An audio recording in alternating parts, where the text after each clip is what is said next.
Vamos à palavra?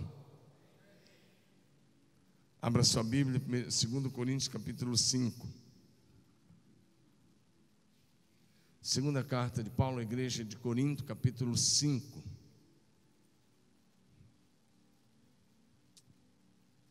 Apenas o versículo de número 7.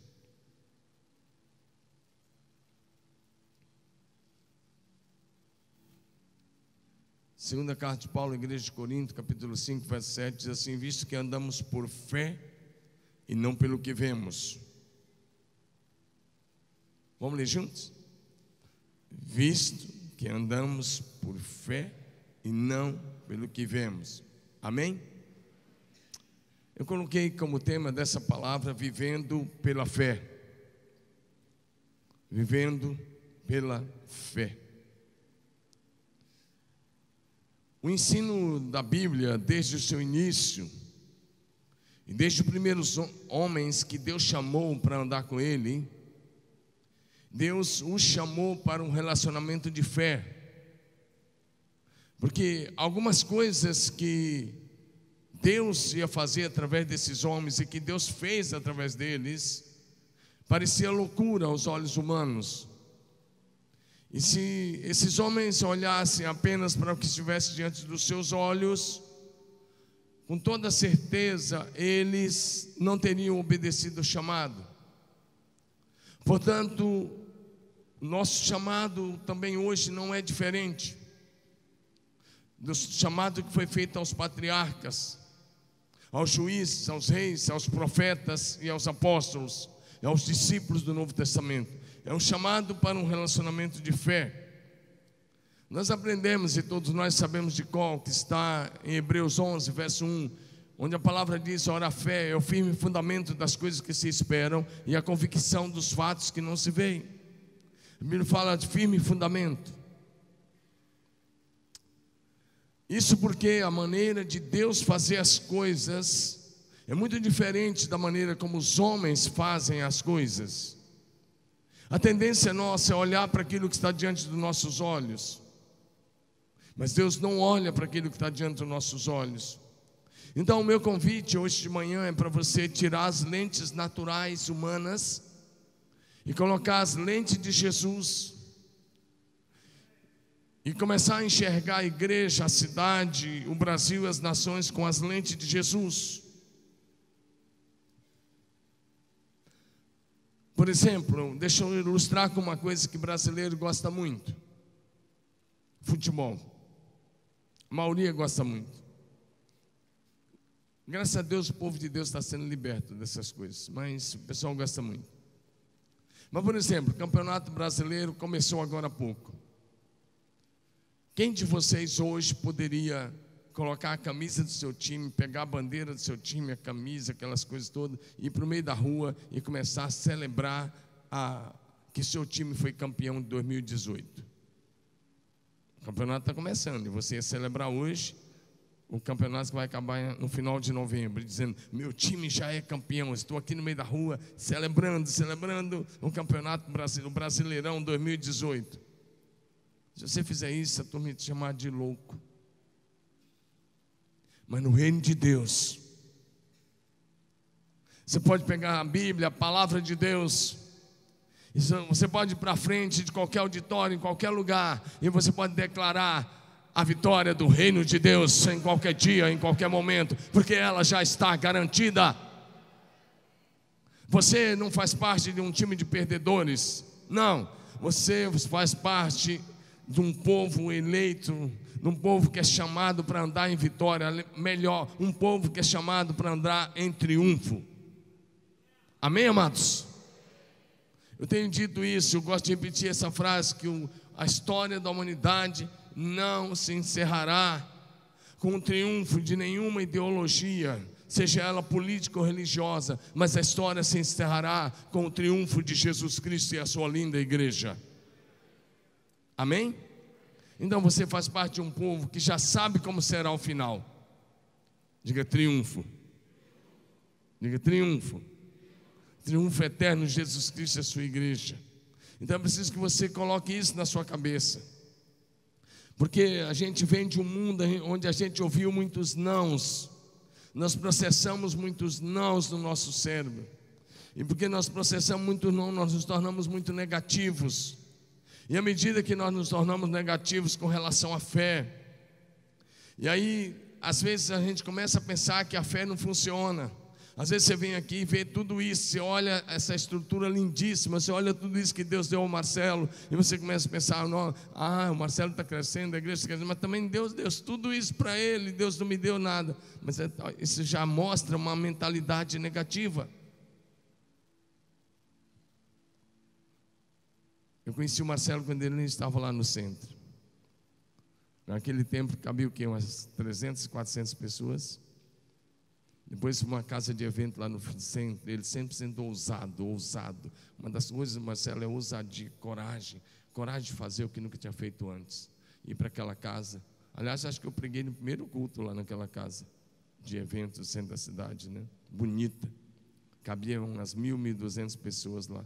E de lá ele veio para cá, mas uma atitude ousada, corajosa. Isso é andar por fé e não por vista. Porque a vista aponta para aquilo que está diante dos nossos olhos. A fé aponta para o invisível. Amém, amados? Você não viu, mas você crê, isso é fé. E é preciso que você olhe para isso. E Deus quer que você comece a celebrar o crescimento da sua igreja antes que ele aconteça. Deus quer que você comece a dar passos de fé, olhando para o invisível. Você é chamado para viver de acordo com aquilo que você crê e não de acordo com aquilo que você vê.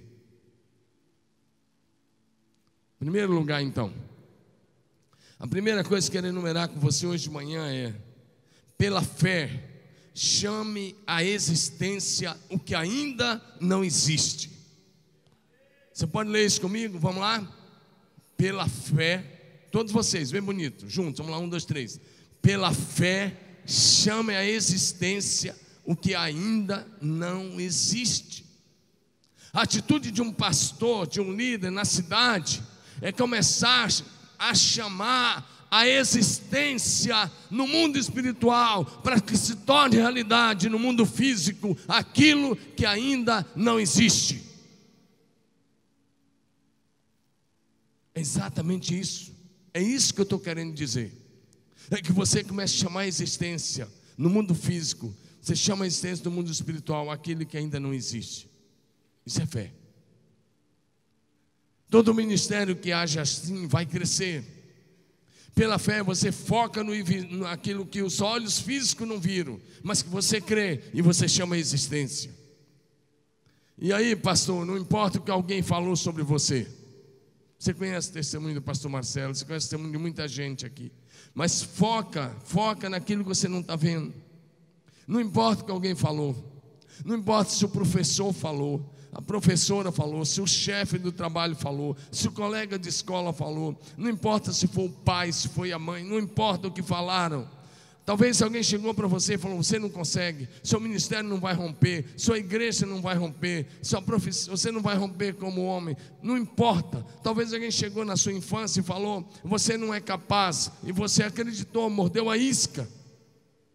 Eu quero dizer uma coisa: não importa o que alguém te disse, o Deus do céu agora mesmo está olhando para você e apontando para você e dizendo: você é capaz. E Deus disse: porque o meu poder se aperfeiçoa na tua fraqueza. Eu li uma história muito legal, muito joia.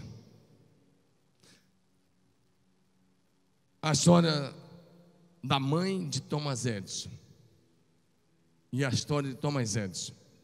Thomas Edison, quando foi para a escola, depois de uma semana na escola, a professora pegou ele pelo braço, levou de volta na casa da mãe e entregou ele para a mãe. Aliás, tem até um vídeo agora na internet sobre isso. Você pode depois olhar. Agora não do culto não, mas depois você pode ver. E levou ele e disse para a mãe dele que ele não teria a mínima condição de aprender, nem de ser alfabetizado. E ela deu uma carta, e na carta estava registrado tudo que a professora pensava sobre ele. Ele não era alfabetizado ainda, Então ele olhou para a mãe e falou: o que é que a carta está dizendo? E ela leu a carta assim para ele: a carta está dizendo, meu filho, que você é um gênio, que você é super inteligente, que você está acima da média de todos os outros alunos daquela classe. Por isso você não pode ficar lá, porque você é mais inteligente que todos eles. Então agora a mamãe vai ter que te alfabetizar e eu vou te ensinar aqui em casa. E ele acreditou na mãe, porque era a mãe que estava falando. Ela estava com a carta aberta. A carta dizia outras coisas, mas ela leu assim: você é um gênio, você está muito acima da média de todos eles. Por isso eu vou cuidar de você aqui. Os anos se passaram, você sabe. Thomas Edison patenteou mais de 1000 invenções. Mais de 1000 invenções. Olha para cima, está vendo essa lâmpada elétrica aí? Ele foi o homem que inventou a lâmpada elétrica. Em qualquer lugar onde uma lâmpada elétrica acender, nós devemos a este homem chamado Thomas Edison, que um dia a professora descartou, que um dia a professora disse que ele não tinha jeito, que um dia a professora disse que ele era burro. Mas a mãe disse: não, você é um gênio, e a palavra tem poder. Para fazer a lâmpada elétrica acender, ele testou bem mais de 1000 vezes, e sempre que dava errado, ele diz a história, cada vez ele dizia: oba, descobri mais uma maneira de como não dar certo. Muitos anos depois, quando ele era muito famoso, a mãezinha dele morreu. Ele foi arrumar as coisas na casa da mãe, e olhando no armário, aquela carta estava lá. A carta da primeira professora. Então ele abriu a carta, e a carta dizia bem ao contrário do que a mãe dele tinha dito. A carta dizia que ele, em outras palavras, era um burro, que ele não tinha da mínima condição de aprender, por isso ele não podia frequentar a classe. Ele leu a carta, e ele disse, depois da seguinte frase: eu sou fruto da atitude de uma mãe corajosa, ousada e uma mulher de fé em Deus. Amém, amados? Então, se a tua professora, se a tua mãe, se alguém falou algo semelhante a você, não creia. Creia no que a palavra diz a teu respeito. Para andar pela fé, você jamais poderá para andar pela fé, você jamais poderá crer naquilo, olhar para aquilo que você não tem.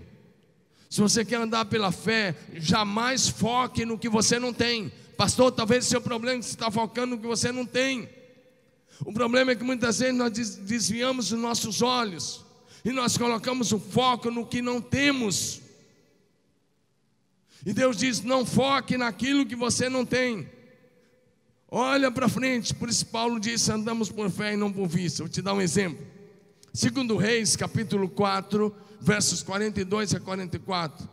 Segundo livro de Reis 4, 42, 44, o texto diz assim: veio um homem de Baal, Salisa, trazendo ao homem de Deus 20 pães de cevada. Diga assim: 20 pães de cevada.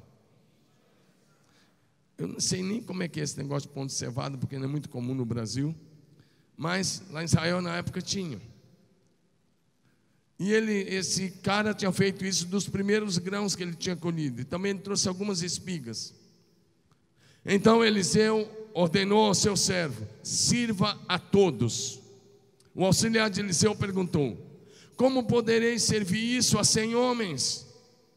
Eliseu, porém, respondeu: sirva a todos, pois assim diz o Senhor, eles comerão e ainda sobrará.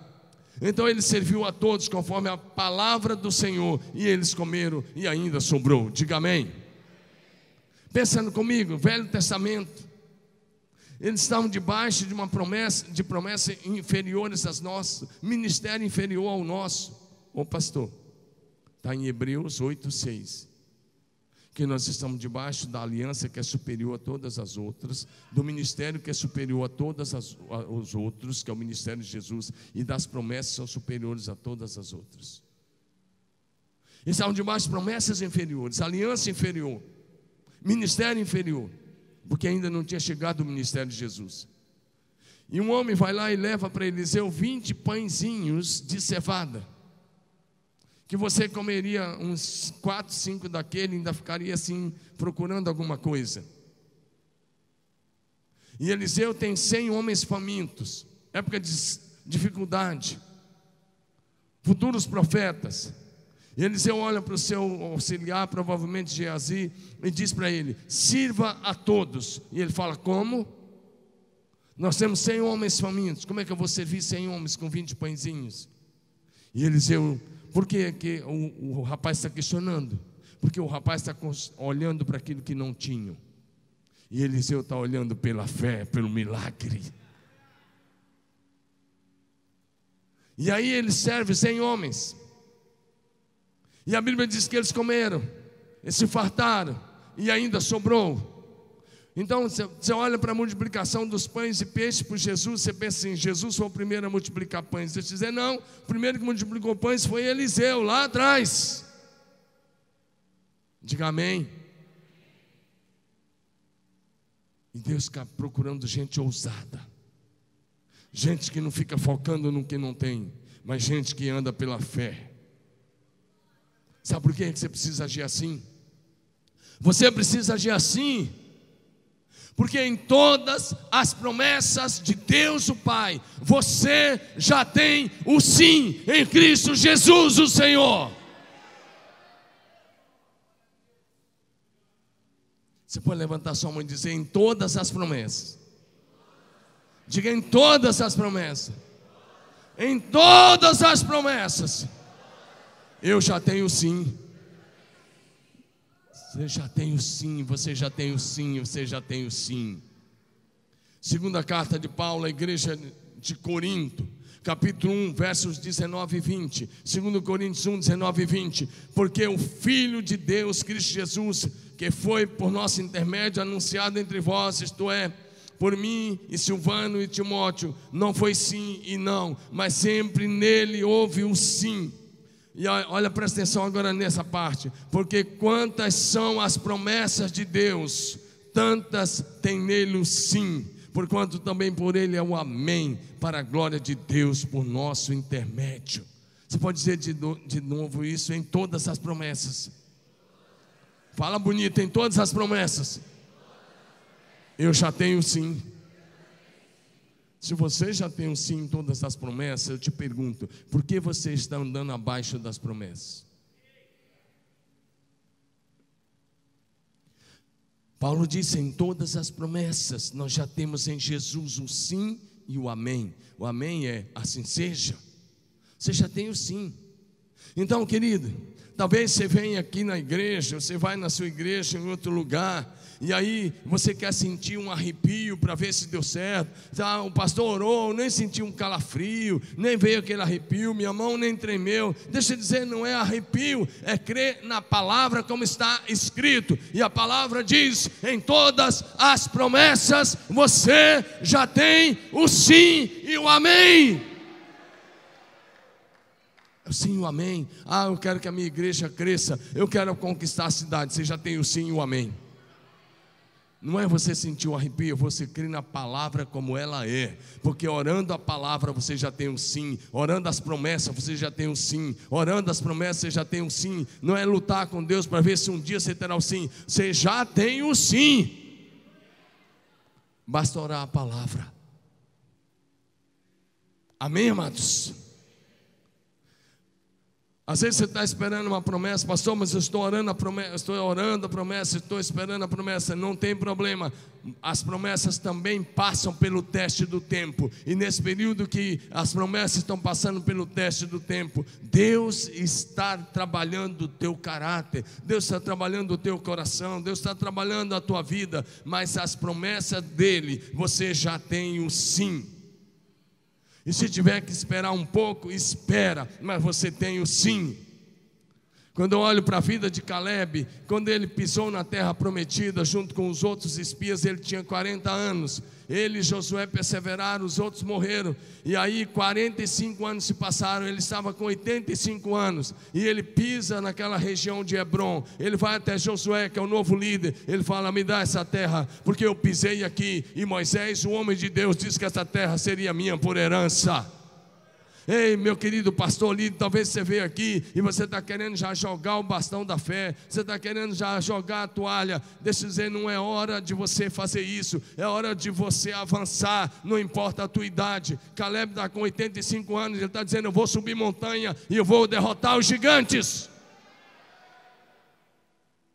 Porque Caleb andava por fé e não por vista. O restante dos líderes olharam para os gigantes e perderam o foco da promessa. Você talvez está cometendo esse erro. Você está olhando as dificuldades da cidade, você está olhando as fontes de morte, você está olhando o avanço do tráfico, você está olhando o avanço do espiritismo, você está olhando o avanço da idolatria. Tira os olhos dessa coisa, dessas coisas erradas, tira os olhos daquilo que o diabo está tentando fazer e coloca os olhos naquele que é invisível, naquele que chamou à existência todas as coisas pela palavra do seu poder. Deixa eu dizer uma coisa, olha para mim.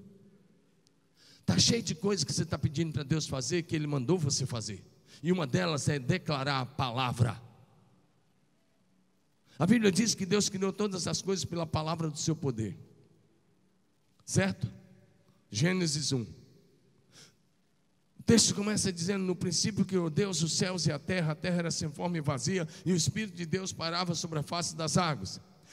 Antes de Deus falar, pega esse princípio. Antes de Deus falar, o Espírito estava parado sobre a face das águas. Parado. Sabe quando é que o Espírito começou a se mover? Quando Deus liberou a palavra. Qual foi a palavra? Haja luz. Então o Espírito se moveu e hoje houve luz. E Deus foi dizendo: haja isso, apareça a porção seca. O Espírito se move e aparece a porção seca. Haja separação entre as águas, estão embaixo, as águas em cima. E assim houve, porque o Espírito ia se movendo à medida que Deus ia liberando a palavra.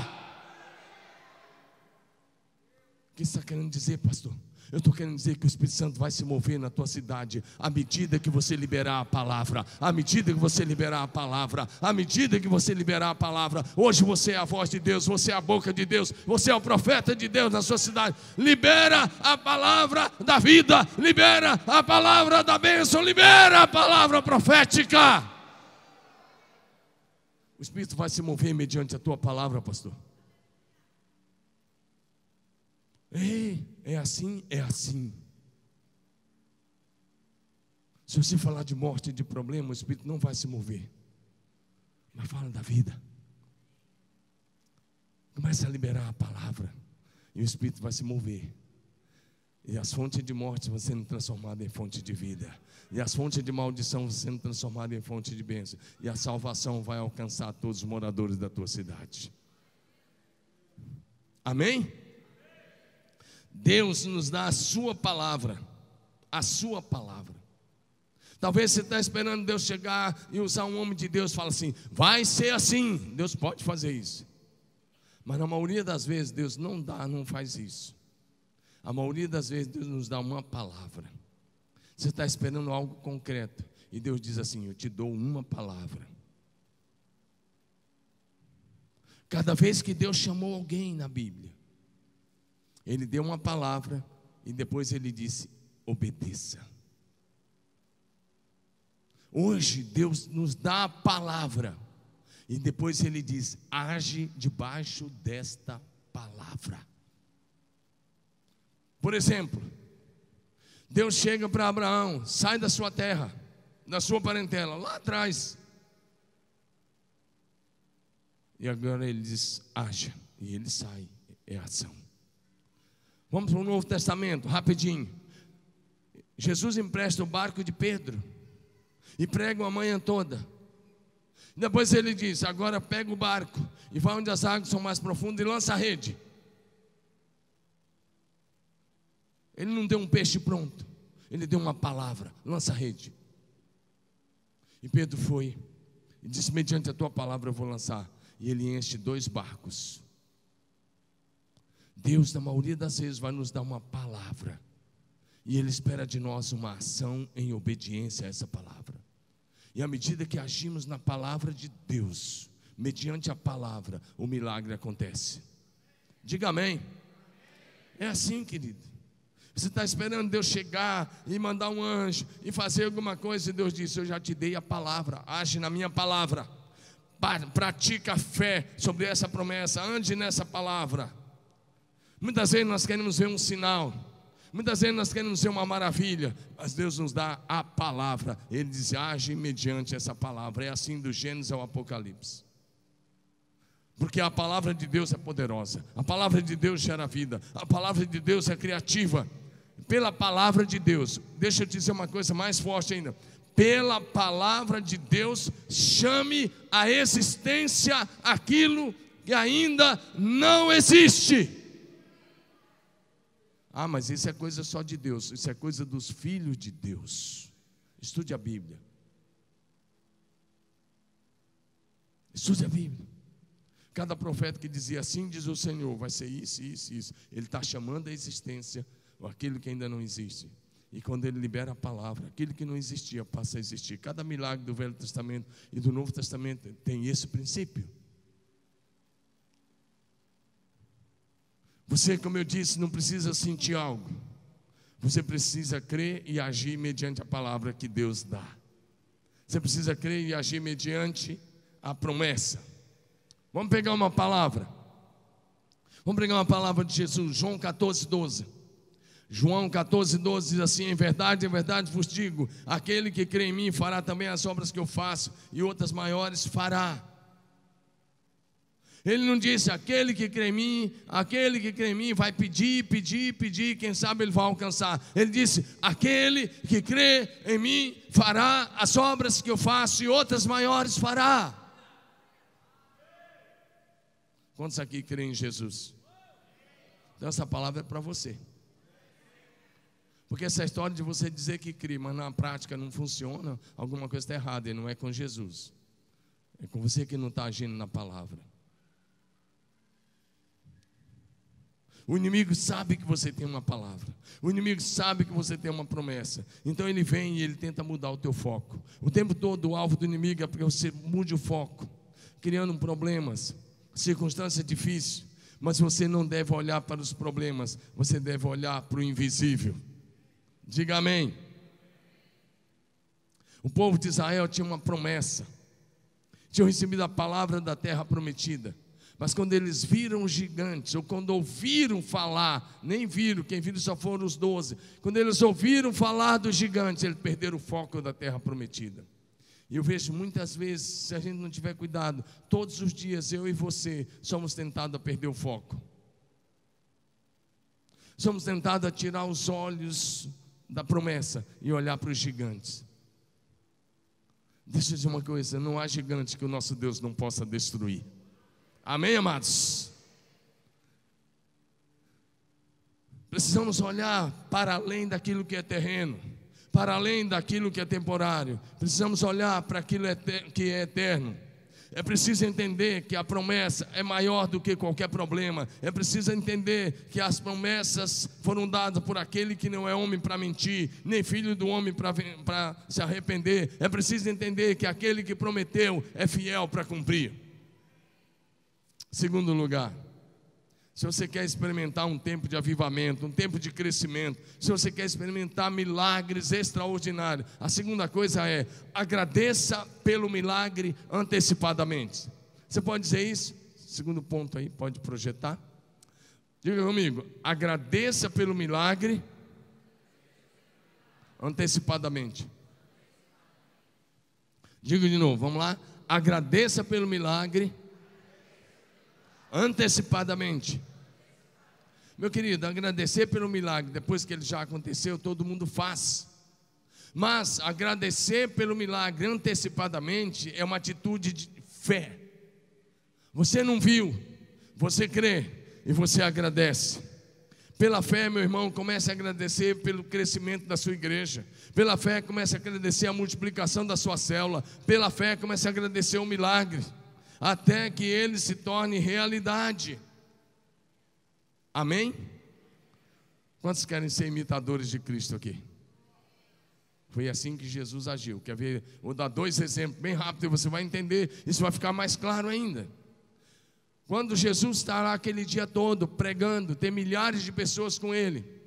Os discípulos chegam perto de Jesus e eles querem ser bem pragmáticos. E eles dizem o quê? Despede as multidões, porque a hora já está avançada, o dia está quase terminando, para que eles possam ir pelas cidades e eles possam comprar o que comer.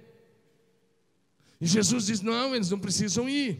Está em Mateus 14, de 13 a 21. Vocês vão dar comida a eles. Vocês vão dar comida. E eles ficam chocados. E um deles fala assim: está aqui um rapaz que tem 5 pães e 2 peixes. Mas o que é isso para tanta gente? Mais uma vez o foco no que eles não tinham.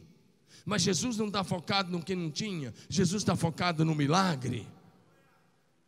É muito fácil você dizer: a minha igreja não tem recurso, a minha igreja não tem dinheiro, a minha situação é difícil, a minha casa não é boa, a minha família é pobre. E aí você está focando no que você não tem. Você esquece que o Deus que se assenta no trono do céu é o seu Pai, e Ele é o Criador dos céus, da terra, do mar e tudo que neles há, e tudo que é dele é seu por herança em Cristo Jesus. Para de focar naquilo que você não tem e começa a focar naquilo que você é em Deus. Então o que acontece? Se você pega o que Jesus fez, ele pega os 5 pãezinhos e 2 peixes. Sabe o que ele diz? Pai, eu te agradeço. A Bíblia, Mateus não registra as palavras de Jesus. Ele só diz assim, que ele levantou, ergueu os olhos ao céu e agradeceu. Ele deu graças. O que nós aprendemos é que Jesus sempre agradeceu pelo milagre, antes do milagre acontecer. Jesus não orou assim: Pai, está aqui 5 pães e 2 peixes, multiplica. Pai, faz o milagre. Pai, faz isso. Não. Jesus também não esperou os pães multiplicar, ficar pulando pão na mão dele. Você acha que Jesus equilibrou 10 mil pães, 15 mil pães? Não, ele não tinha como fazer isso.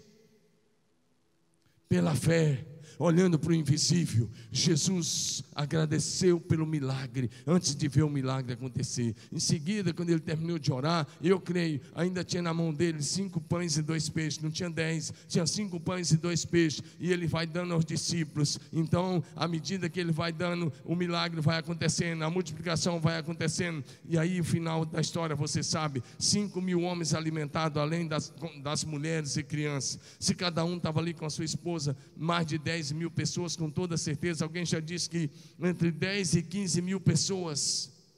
Por quê? Porque Jesus não focou naquilo que ele não tinha, ele focou no invisível. O visível eram 5 pães e 2 peixes, o invisível eram mais de 10 mil pessoas alimentadas, e o invisível eram 12 cestos cheios que iriam sobrar. Posso ouvir um amém de vocês, quem crê nessa palavra? Meu querido, no nosso ministério, às vezes a gente tem que tomar algumas decisões, que se não houver um milagre assim, o fracasso é garantido. O problema é que se você só toma decisões quando você tem o dinheiro no caixa, só toma decisão quando você pode, só toma decisão se tiver ali preto no branco, não é fazer loucura, mas algumas decisões nós temos que tomar.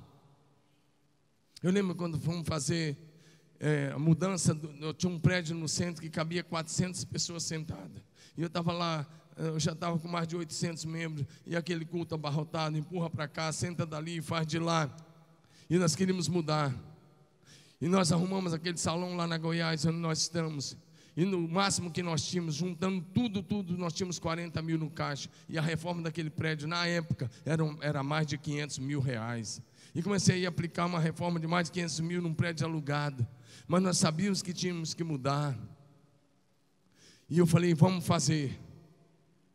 E algumas pessoas da igreja, uns 4, 5, que eram os que mais tinham dinheiro, começaram a falar assim: esse pastorzinho, eu fui chamado de pastorzinho algumas vezes, eu não ligo não, pode chamar, esse pastorzinho é louco, quem ele pensa que é?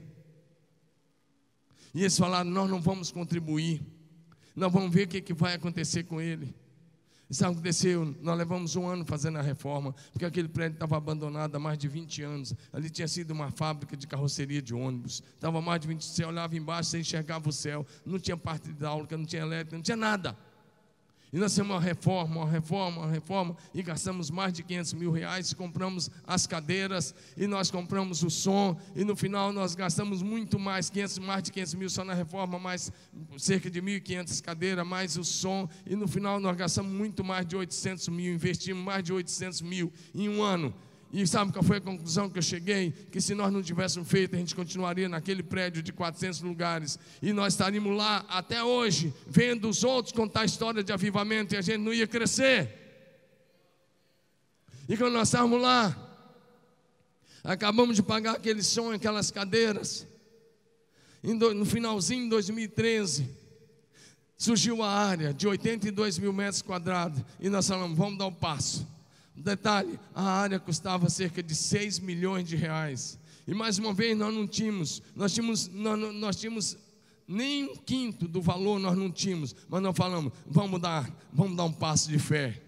Quando a entrada na igreja na época era por volta de 170 mil, 180 no máximo, e a folha de pagamento já chegava a 120, contando todos os missionários, eram muitos missionários, pastores e administração no geral. Nós já tínhamos um compromisso mensal de 120, e nós demos um valor de entrada, e nós assumimos compramos uma área de 6 milhões de reais, e nós assumimos parcela de 120 mil. Como é que você tem entrada de 170, incluindo inscrição de face a face, incluindo inscrição de conferência, tudo aqui dava 170, 180. Como é que você tem uma entrada de 170, você já tem uma saída mensal de 120, e você assume mais uma parcela de 120? Pois é, nós fizemos essa loucura. Eu sabia que meu ministério estava em jogo, eu sabia que se não houvesse um milagre, nós iríamos fracassar, mas nós assumimos. E em 3 anos nós pagamos, tinha balões de 300 mil, e a área está lá, o prédio está levantado. Agora acabamos de empreitar a estrutura metálica, e já pagamos a metade, para a glória de Deus. Amém, amados? Nosso prédio, que vai cobrir até agosto, é para 5 mil pessoas sentadas. Mas eu sabia que se Deus não fizesse milagre, eu ia fracassar. O primeiro a fracassar seria eu. Mas nós demos passo de fé, porque nós não estávamos olhando para o nosso caixa, nós estávamos olhando para o milagre que Deus ia fazer. Você pode falar, isso é uma grande responsabilidade. Eu digo, isso é fé. Amém? Foi o que Jesus fez. Veja bem, aqui outra coisa, Jesus não pediu comida ao Pai. Pai, manda comida. Ele não fez isso. Ele agradeceu a Deus. Diga comigo, agradeça pelo milagre, antes dele acontecer. Outra coisa, Jesus não falou da falta de comida. Ele agradeceu. Ele não agiu como se Deus não soubesse. Ei, meu irmão, Deus sabe qual é a tua situação. Simplesmente comece a agradecer o Pai antecipadamente. Agradeça, agradeça em todas as áreas. Você quer comprar a casa própria? Quer uma dica? Vai comprar a casa própria? A hora que você achar aquela casa própria, vou dar uma dica para você, meu irmão. Para lá com sua esposona, pega na mão dela e fala, vamos agradecer. Pai, muito obrigado que o Senhor já nos deu essa casa. Eu quero te agradecer pelo milagre. Está doente? Agradece pela cura. Pai, eu te agradeço pela cura, porque eu já recebi a cura. Então eu estou te agradecendo pela cura, e a cura acontecerá. Para de falar como se Deus não soubesse, Ele está vendo. Jesus disse em Mateus 6 que o Pai sabe tudo, e o Pai cuida das aves, as pequenas aves. Eu fico olhando o beija-flor, ele tem que sugar néctar de muitas flores por dia, mas o Pai cuida dele. O Pai cuida do sabiazinho, o Pai cuida do João de Barro, o Pai cuida do pardal. Ele não vai cuidar de você? Deus sabe o que está passando. Agradeça pelo milagre, e o milagre acontecerá. Eu preciso comprar um carro. Agradece. Pai, eu te agradeço pelo carro. A marca é tal, a cor é tal, e o ano é esse. Eu te agradeço, Pai, muito obrigado. Eu já quero te agradecer. É uma loucura, né? Mas é assim que funciona. Diga amém. Vou mais rápido ainda. Sabe de uma coisa, meu irmão? Deixa eu te falar uma coisa. Nós não devemos reclamar com Deus por aquilo que nós não temos. Você não deve reclamar por aquilo que está faltando, mas você deve agradecer Olhe para a promessa, você já tem um sim, você já tem um amém. Então comece a agradecer. Diga: Deus, eu te agradeço porque eu já tenho um sim. E não é para realizar meu plano pessoal, é para a glória do teu nome. Então você vai parar de falar daquilo que você não tem e vai falar daquilo que o Pai tem e que já é seu por herança. Eu vou te falar uma coisa muito pesada. Quando você começa a falar com Deus daquilo que você não tem, na verdade você está falando a linguagem do diabo, porque você já tem a promessa. Mas quando você declara a promessa, você fala a linguagem do céu, a linguagem do céu. E Deus te chama para falar a linguagem do céu, para viver a cultura do céu. Vou te dar outro exemplo que eu acho fantástico. Se o irmão da projeção, depois se puder projetar o verso 40 em diante aí. João 11, apenas verso 40 em diante. Presta atenção nisso. Jesus chega diante do túmulo de Lázaro. O cara estava morto há 4 dias. A Marta fala assim para Jesus: não se aproxima, está cheirando mal. Pelos olhos humanos estava cheirando mal, e pelo nariz humano não dava nem para chegar perto. Veja bem, não tinha mais brilho nos olhos, não tinha sangue na veia, não tinha nada. Jesus diz para ela: se você crer, você vai ver a manifestação da glória de Deus. Próximo versículo 41. Então tiraram a pedra. Olha o que Jesus fez, aprende com ele. Jesus olhou para cima e disse: Pai, eu te agradeço porque o Senhor me ouviu.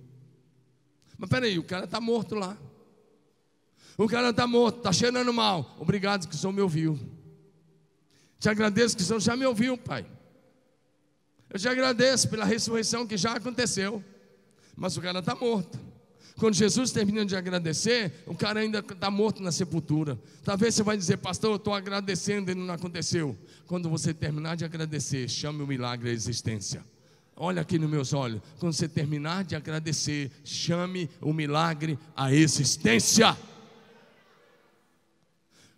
Próximo versículo. Verso 41, ele diz: Pai, eu te agradeço que o Senhor me ouviu. Eu sei que o Senhor sempre me ouve, mas eu falei isso por causa da multidão, para que eles creiam. Próximo. Olha o que Jesus faz. Depois disso, Jesus bradou: Lázaro, venha para fora. Eu te agradeço, Pai. O cara está defuntão lá, 4 dias, está cheirando mal, o cheiro está insuportável. Eu te agradeço que o Senhor me ouviu. E ele termina de agradecer, o cara continua cheirando mal. O próximo passo é liberar a palavra profética de autoridade. Lázaro, vem para fora. Jesus é o único que pode fazer ressurgir aquilo que já morreu. Seja qual for a área da sua vida, talvez você já morreu e você está aí reclamando. Coloca na mão de Jesus e comece a agradecer pelo milagre. Chama a existência aquilo que não existe. Chama a vida onde há morte, e a vida brotará. Você pode dar um amém? Pode dar um glória a Deus? Pastor, eu fui no hospital, o médico desenganou. Expulsa o espírito de morte e chama a vida lá, e a vida vai acontecer. É interessante quando Jesus faz isso. Jesus não falou assim: você não está vendo que o Lázaro morreu? Pai, ó, Pai, ressuscita. Pai, ó, faz aqui.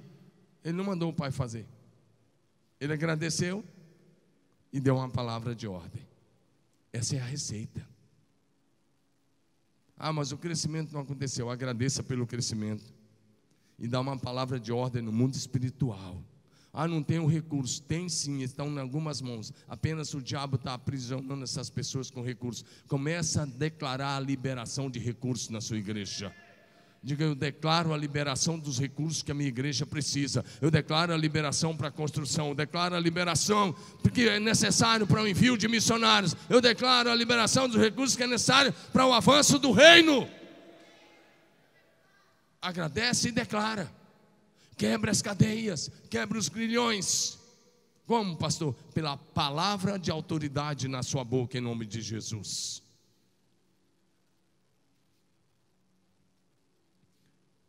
Esse é o estilo de Jesus.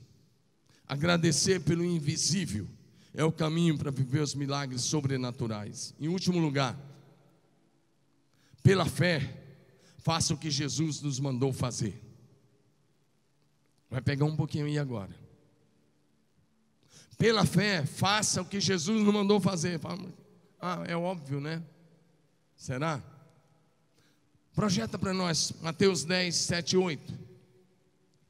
Mateus 10, 7 e 8 diz: à medida que seguis, pregai que está próximo o reino dos céus. Olha a palavra no imperativo: curai os enfermos, ressuscitai os mortos, purificai os leprosos, expeli os demônios, de graça recebeste, de graça dai. Pastores e líderes, presta atenção. A palavra diz: façam isso, curem os enfermos. Agora olha como é que nós oramos. Se você é de uma igreja bem conservadora, o que eu já fui, eu posso falar, você vai orar assim: Pai, se for da tua vontade, cura o irmãozinho fulano de tal. Pai, se for da tua vontade, faz isso. Ou então você vai dizer: Jesus, passa lá. Tinha até um cântico africano que a gente cantava há algum tempo atrás, o Kine cantou muito: passa lá, Jesus.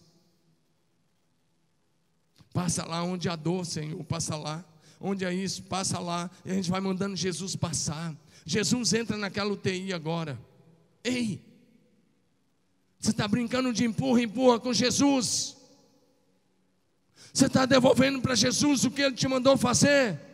Jesus diz: cura os enfermos. E você olha para Jesus e fala: cura, Jesus, os enfermos.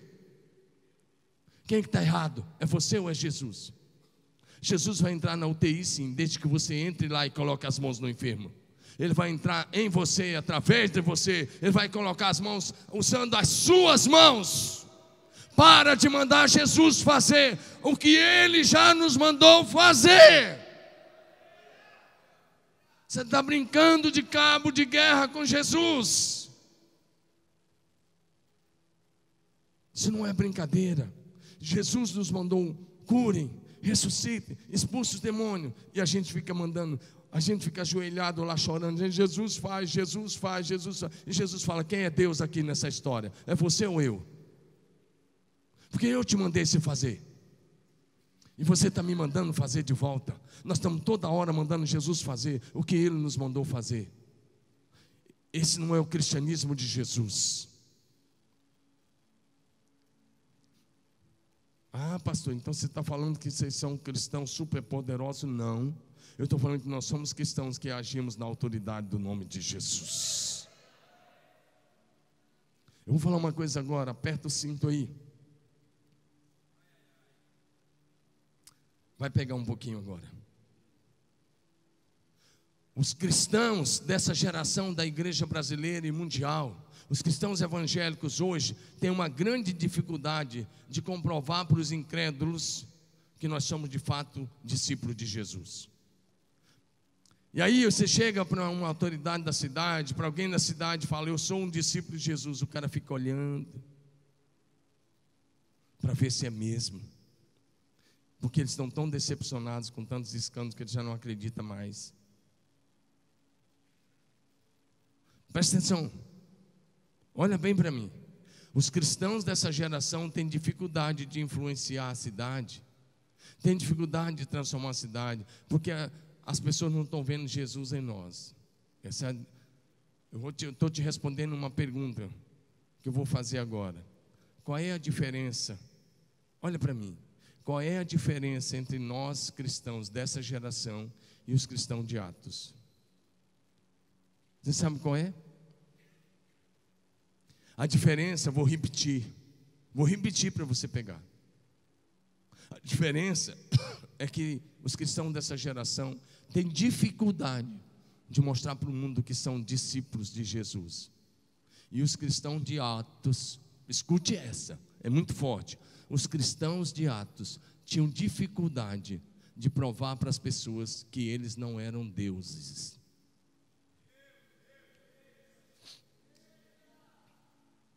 Você não entendeu? Os discípulos do livro de Atos tinham dificuldade de convencer as pessoas que eles não eram deuses. E os cristãos dessa geração são tão nominais, tão superficiais, que têm dificuldade de provar que são discípulos. Essa é a grande diferença. Pastor, está na Bíblia isso? Tá.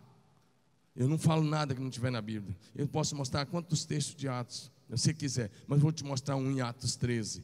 Vamos lá rapidamente, eu pedi a projeção, por gentileza, me ajuda aí. Atos 13, projeta para nós de 8 a 15. Atos 13, de 8 a 15.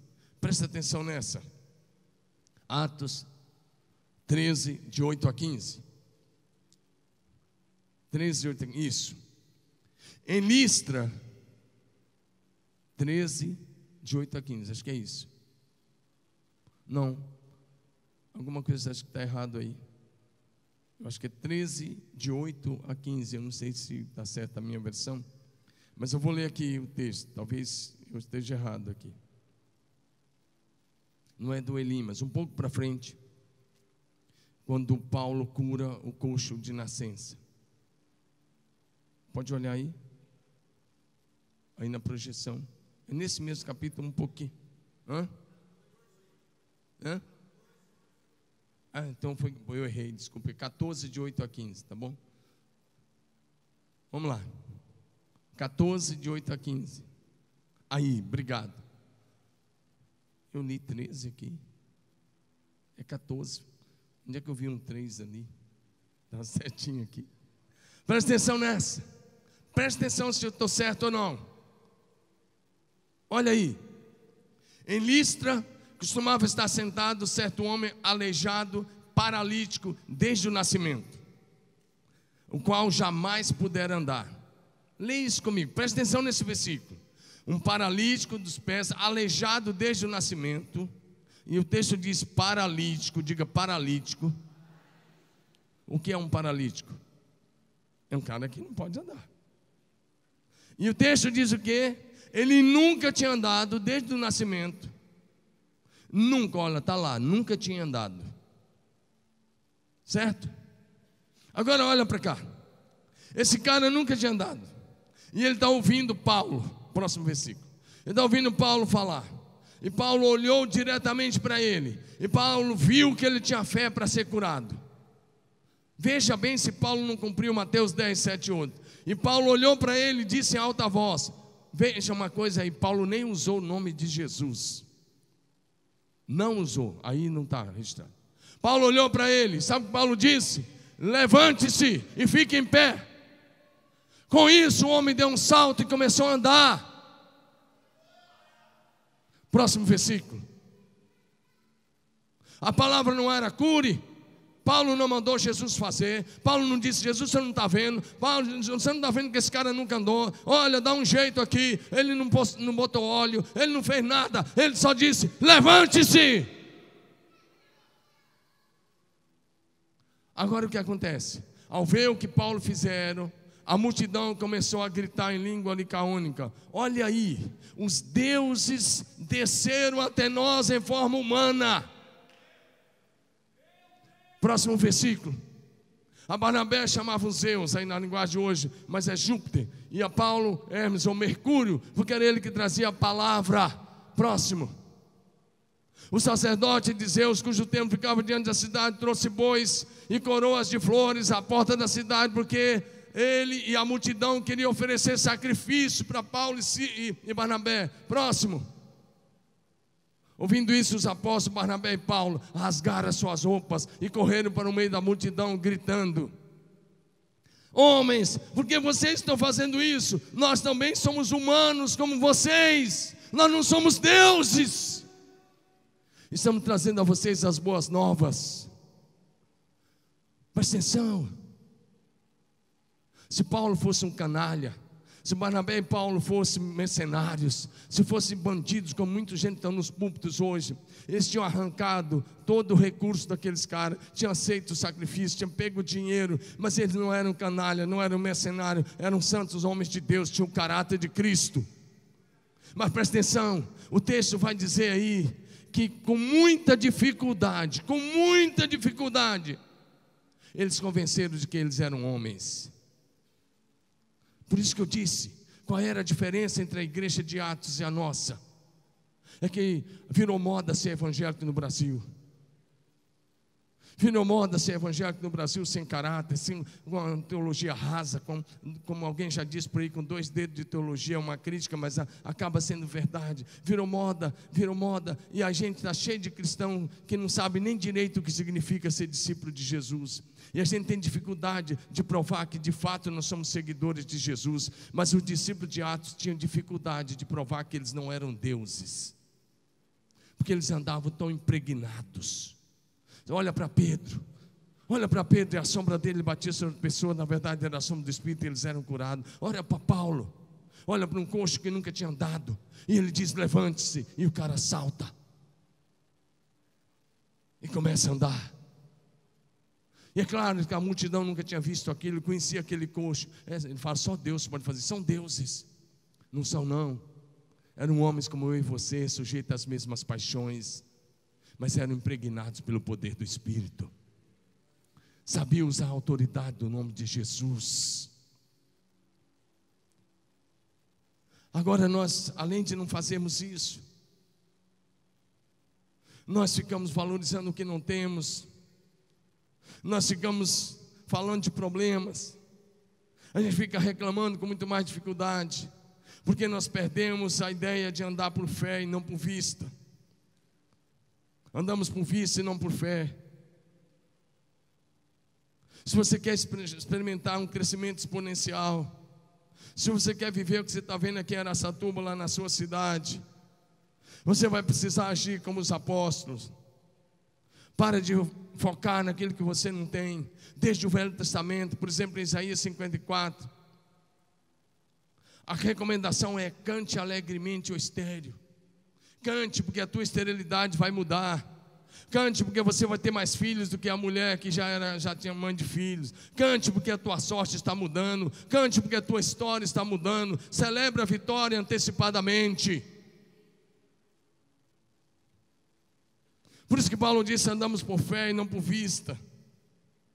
É provável que talvez a sua situação não está como você gostaria, mas você começa a celebrar. Quer atrair o céu para a terra? Começa a celebrar. Não tem recursos, celebra os recursos pela fé.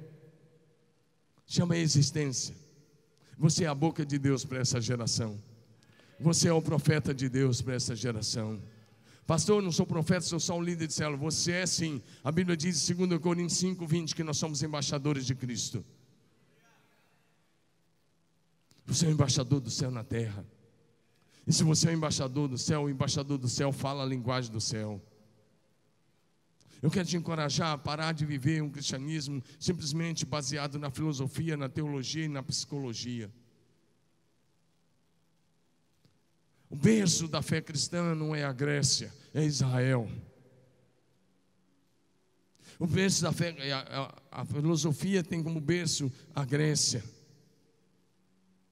Era muito comum na minha época os pastores terminar o curso de teologia já fazer de cara filosofia, que entrava até sem fazer vestibular, ou fazer psicanálise, ou fazer outras coisas e ficar confiando nessas técnicas. Eu quero te encorajar a voltar para a palavra, a viver como esses antigos irmãos viveram.